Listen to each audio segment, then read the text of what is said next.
Eu sou Bruno Tai, eu tenho os cabelos escuros, preto, castanho escuro, uso óculos redondo, em metal, tenho a pele parda, tenho uma estatura baixa, média, visto uma camisa de manga longa preta, uma camiseta branca por dentro, a camisa está aberta, visto brincos, um em cada orelha e um colar prata, calça cinza e tênis branco. Acho interessante colocar minha própria vivência um pouco, né? Enquanto pessoa trans. É claro que eu atendo pessoas trans também, mas eu vejo que é bastante difícil para a gente, enquanto quem experimenta tantos atravessamentos existenciais, conseguir traduzir, especialmente para o público cis, sobre as dificuldades dessa experiência em termos psicológicos, né? Imaginem vocês irem a uma consulta médica e, se você é privilegiado e tem um carro, você vai se deparar com a experiência da recepção, com a experiência do atendimento médico, e o seu documento tem um nome que já não te representa mais, ou mesmo um nome que já te representa, mas ali naqueles dados do computador tem registros de um nome anterior. Então, nome é uma coisa que as pessoas cis têm um grande apreço, né? Eu me lembro na escola de todo mundo escrevendo o próprio nome na adolescência. E eu achava aquilo estranho, um pouco infantil. Era o meu jeito de não ver que eu não estava vivendo aquilo, aquela identificação. Para mim não era gostoso escrever meu nome. Inclusive, eu tinha várias angústias com aquele nome. Inclusive, uma vez eu perguntei para minha mãe se aquele nome não era nome de menino, porque outros nomes terminados com S eram de menino. Ninguém ouvia. Eu não ouvia, as pessoas não ouviam. Eu fui construindo as minhas próprias explicações de um tanto de outras coisas que eu não vivi. E com 32 anos eu comecei a transição, tem só 2 anos socialmente, aproximadamente 2 anos. Então é bem recente. Os meus questionamentos que me levaram a essa condição há muito mais tempo. E você chega ao médico e te chamam por outro nome. Não é aquele que você escreveu tantas vezes. Qualquer outro nome. E as pessoas corrigem prontamente, não é? Mesmo se errar uma letra do seu nome, você se incomoda e corrige. Especialmente se for aquele nome que tem uma variação Ana, Anne, né? Aí que não pode errar mesmo. Erram o nome de vocês e vocês corrigem por uma letra. O nosso nome não é uma letra, é toda uma existência. E não é um erro, a maioria das vezes não é um erro, é uma recusa. Recusam a nossa experiência de existência. Desde a nossa infância, me foi tirado o direito de viver tanta coisa na infância e eu ainda estou me dando conta. E é tão difícil conseguir acessar, porque é tão miúdo. E aí, existe a necessidade de, quando a gente vai atender uma pessoa trans, especialmente do lugar de pessoa cis, é fundamental que nos primeiros encontros você se diga cis e estabeleça essa diferença. Por quê? Porque é uma diferença e essa diferença produz mais distância de horizontalidade. E isso vai aparecer na relação terapêutica. E se isso não for dito por você, para a gente dar conta de dizer, deixar na nossa mão dizer isso, deixar na mão da gente que já lida com pessoas cis o tempo todo, ter que dizer para a pessoa cis que tá lá para nos cuidar: ei, você é cis E isso está sendo difícil para mim de lidar, porque você remete meu pai, minha mãe, meu irmão. Eu sei como você pensa. Eu estive sob as condutas do que te define e te aprisiona. Só que me aprisionou 5 vezes mais. Eu vou ter que contar isso para você? Eu, pessoa trans? Esse é um trabalho que vocês devem fazer antes de lidar com um paciente trans. E só esse ponto já é muito, muito interessante quando a gente vai pensar na saúde mental de pessoas trans. Porque fala-se muito de como a experiência trans é a experiência outra, né? Mas sobre gênero, vocês são cegos. A cisnorma produz uma certa cegueira de gênero. Eu vou contar para vocês uma experiência de gênero boba. Boba, boba, boba. Uma das milhões que eu tô reaprendendo a lidar. Antigamente, enquanto uma pessoa que era lida como mulher, eu ia às socializações, estava numa mesa de bar e as pessoas na rua, pedintes, vinham até mim pedir dinheiro, comida, cigarro. A abordagem, geralmente, era sempre com um sorriso. Era um sorriso, aproximava-se, tinha sempre um lugar de certo cortejo social para essa aproximação acontecer. Eu tinha uma leitura enquanto mulher. Especialmente se fosse um homem em situação de rua, uma pessoa lida enquanto um homem, né, numa situação de rua, chegava com mais receio, pedindo licença. Mas com mais... A boca dizia licença, mas o corpo estava sempre invadindo o espaço pessoal. Sempre. Então eu vivo a transição e hoje é o oposto. A boca não diz licença, mas as pessoas passaram a não invadir o meu espaço pessoal mais. Além disso, não tem mais aquela coisa de sedução, não tem um sorriso, não é dessa ordem, especialmente se for alguém lido enquanto um homem pela sociedade. Agora é uma cara fechada, é uma voz firme na hora de falar. E quando pede, por exemplo, aconteceu já algumas vezes depois que eu transicionei, das pessoas me pedirem dinheiro e tentarem achar um jeito de me devolverem esse dinheiro depois. Assim, não, é porque eu venho aqui sempre e depois, um dia que você estiver aqui de novo, você está aqui sempre, eu te devolvo.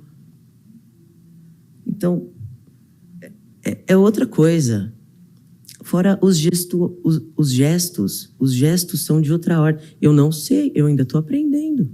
Eu fui socializado enquanto mulher a maior parte da minha vida e era exigido que eu entendesse um código de corpo que já não comunica mais comigo. Então eu estou parcialmente, socialmente inapto nesse momento.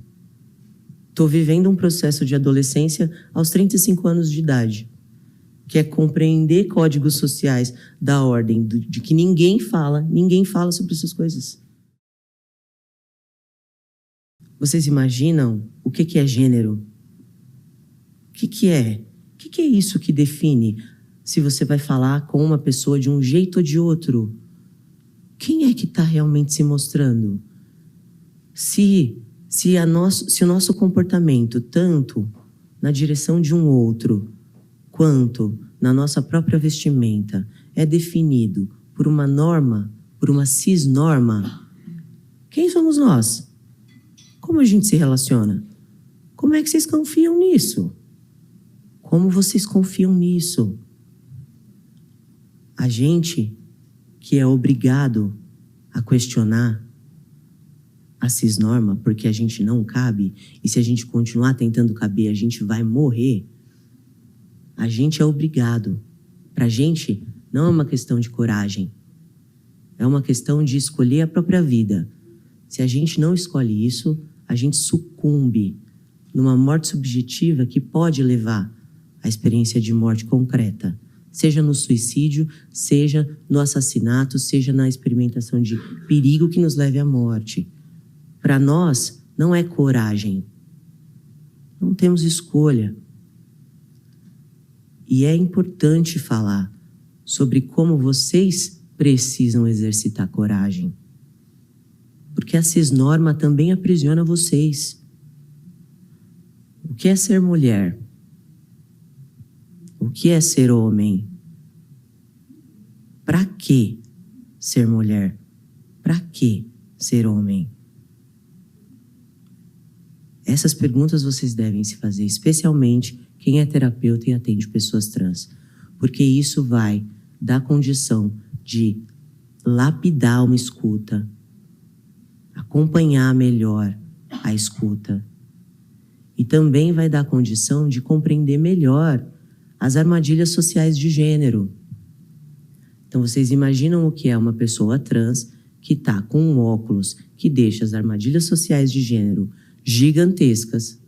Essa pessoa não tem o vocabulário sobre isso. Essa pessoa está sentindo tudo no próprio corpo, está recebendo olhares, está tendo comportamentos mudados na própria direção, está tendo que lidar com mudanças corporais muitas vezes, mudanças de lugares sociais, mudanças de percepção, ampliações de compreensão de si, tirando máscaras sociais, e ainda chegar diante do terapeuta e ter que explicar para o terapeuta sobre as armadilhas sociais, que é justamente o que é esperado que o terapeuta tenha alguma condição de olhar. E aí o terapeuta vai, se não tiver essa condição se não desenvolver isso, vai acabar fazendo o quê? Jogando para o sujeito. E aí, de uma certa forma, responsabiliza a pessoa trans pelas próprias experiências de violência de gênero que está vivendo. E isso é muito comum. É muito comum, infelizmente. A gente precisa, enquanto comunidade, psiterapeutas, começar a cuidar disso. Nós não vamos ter a escuta suficiente se a gente não conseguir deslocar a nossa própria percepção de gênero. E reviolentamos essas pessoas que já estão tão machucadas, porque nos recusamos de sair do nosso lugar de privilégio e conforto, que é a cisgeneridade. E achamos que o problema da cisnorma é do outro, do trans. Não, esse problema não é nosso. Nós nos libertamos desse problema. Nós estamos em processo de libertação desse problema. Nós estamos em construção de autenticidade. Uma autenticidade que vocês desconhecem, porque vocês estão presos na norma cis. Como é que a gente sobrevive? Por que a gente sobrevive? O que faz a gente sobreviver diante de tanta violência? Vocês já se perguntaram isso? O que tem de miraculoso na experiência trans que faz a população trans sobreviver a esse mundo tão violento que coloca um alvo em nós? Subjetivo e objetivo. Vocês já se perguntaram? Que força é essa que nós temos? O nome dessa força é autenticidade. Os nossos que dão conta de atravessar um momento de perigo existencial absoluto que tem muito a ver com se sentir absolutamente sozinho por estar prestes a revelar para toda a sua comunidade até então que você não é daquela comunidade, que você não pertence, que você estava fingindo, que você é uma outra coisa, e lidar com o fato de que você vai estar sozinho. Porque ainda que você não esteja, ainda que essa família tenha condição de te acompanhar, você vai ter que atravessar essa ideia subjetiva.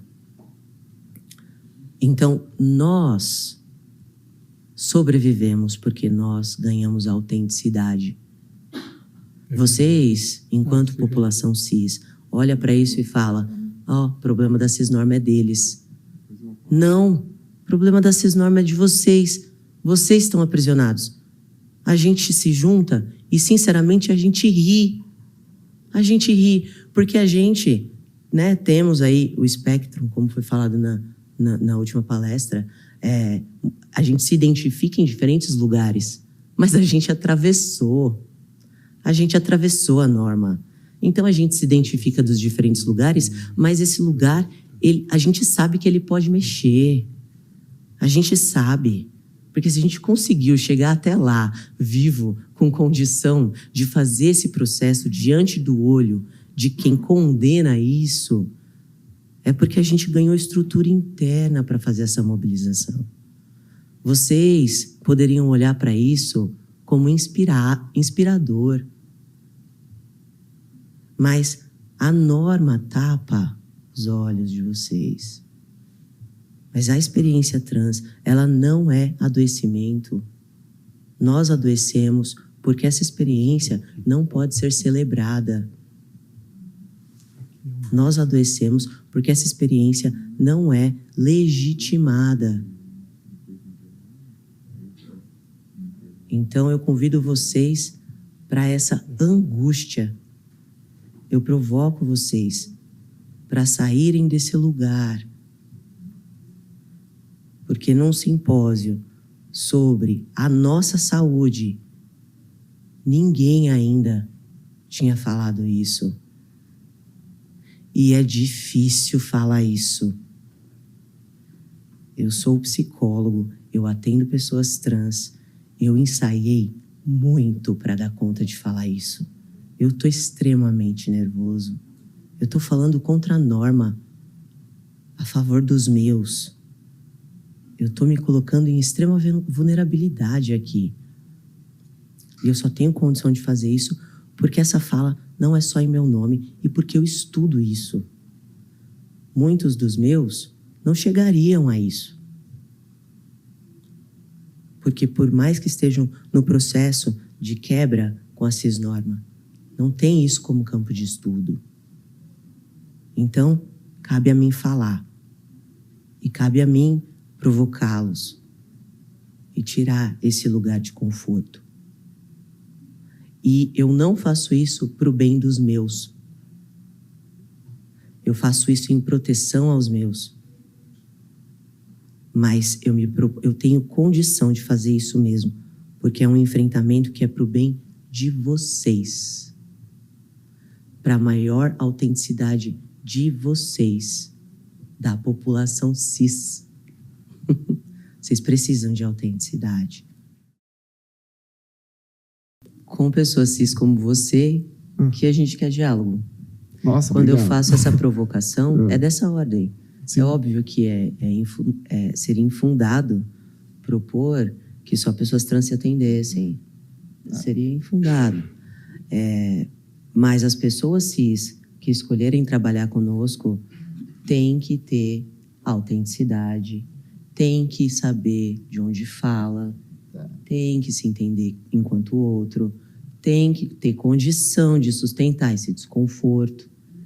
Então, o que eu estou fazendo aqui, para as pessoas que estão aqui para ganhar ferramentas para irem atender a população trans, é gerar um desconforto que vai aparecer.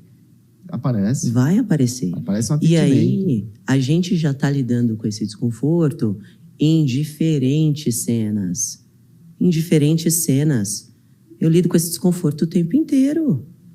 As pessoas olham para os meus peitos, olham para as minhas não bolas. Imaginam bolas. Ficam confusos. O tempo inteiro eu lidando com desconforto com relação a isso, sem falar das relações. Então, por que eu falei esse exemplo do corpo? Porque o nosso corpo existir questiona a cisgeneridade. É isso. Eu não preciso abrir a boca. Não preciso. E aí, quanto mais perto, quanto mais intimidade tem, mais aguda vai ficando essa provocação. E muitas das violências que a gente recebe são vocês que dão para vocês mesmos. E aí a gente recebe porque a gente se torna espelho daquilo que está dentro de vocês, vocês não dão conta de enfrentar. E, sinceramente, Saulo, eu tenho um questionamento muito grande se um homem gay é tão cis assim. Sim. Porque quebra-se com uma série de condutas do que é esperado enquanto um homem cis. Então é cis, porque não é trans, mas não sei se é cis. tenho grandes dúvidas. Inclusive, muitos de nós, homens trans, ou transmasculinos, quando transicionamos, somos lidos enquanto homens gays. Então, o que tem aí nessa cisgeneridade de cis?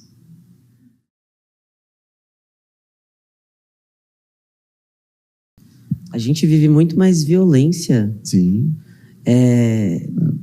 Das pessoas gays, lésbicas, assim, de forma mais perceptível. Sim. E violência muito mais velada de pessoas cis. Porque a pessoa cis, ela tá ali, né, no geral, a gente tá naquele espaço, a pessoa ela tá tentando seguir o status. Ela tá tentando mostrar que ela é aliada, né? Só que essa pessoa é uma pessoa mais privilegiada. Dentro da comunidade LGBT, QIAPN+, nós somos todos violentados. Todos. Então, e ainda mais entre os mais jovens, né, nossa geração construiu, fortaleceu a ideia de orgulho, né? E aí fomos para a internet. A garotadinha mais jovem já chega falando que tem orgulho. Não trabalhou a vergonha. Não trabalhou o auto-ódio, que é necessariamente internalizado quando a gente vive nessa sociedade. E aí fica um perigo, porque na medida em que a gente não deu conta de trabalhar vergonha e auto-ódio produzido por essa sociedade, internalizado por cada um de nós, quando a gente vai para os nossos, também existe uma hierarquia. Tem até, né, uma ordem nas letras. Né? Até inverteram a ordem para ver se invertia a hierarquia. Não deu certo. Né? Não deu certo. As hierarquias estão postas pelas interseccionalidades. Então, nesse grupo de minorizados, também existe muita reprodução de violência. Né? Então, e aí é reprodução de violência também das questões internas que foram... Né? E essa é algo importante se dizer no acompanhamento de pessoas trans. Né? Poder dar conta de acolher essa vergonha e esse auto-ódio. Tomar um cuidado especial para não escutar de um jeito a reverter isso para o orgulho.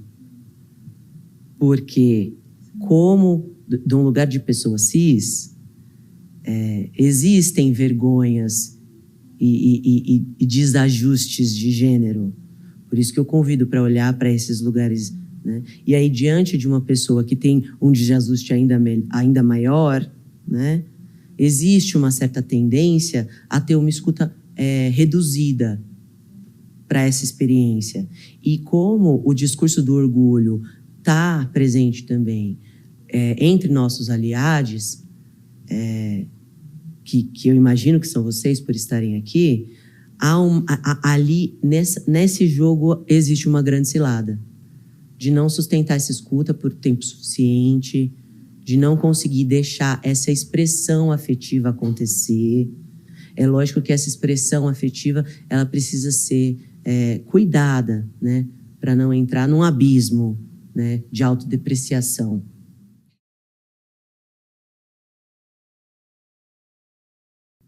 Eu, me imaginando nessa situação, eu me sentiria seguro se a pessoa respeitasse quem eu digo que sou, usasse o nome que eu peço para usar, que é o meu nome social, e me olhasse dessa forma, e não deixasse de me enxergar Bruno porque eu tenho peitos e vulva.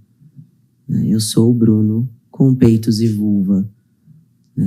E se a pessoa consegue lidar com esse corpo nu, não só em situações de hospital e UTI e esse nível de vulnerabilidade de vida, mas também em experiências de vulnerabilidade no encontro sexual, por exemplo, né? Que é completamente diferente, mas me remete quando você me convida a imaginar essa experiência, que é uma vulnerabilidade. A pessoa está vendo eu com peitos e vulva, Toda a cisgeneridade afirma que um corpo com peitos e vulva é mulher. Mas eu não me sinto assim. Eu não me coloco assim. E cada vez isso faz mais sentido para mim. Então, eu tenho um nome. Meu nome é Bruno. Então, será que quando a pessoa vê meus peitos e minha vulva, vai respeitar esse nome? Será que no meio da interação com o meu corpo nu, seja ela hospitalar ou sexual, não vão errar o meu pronome?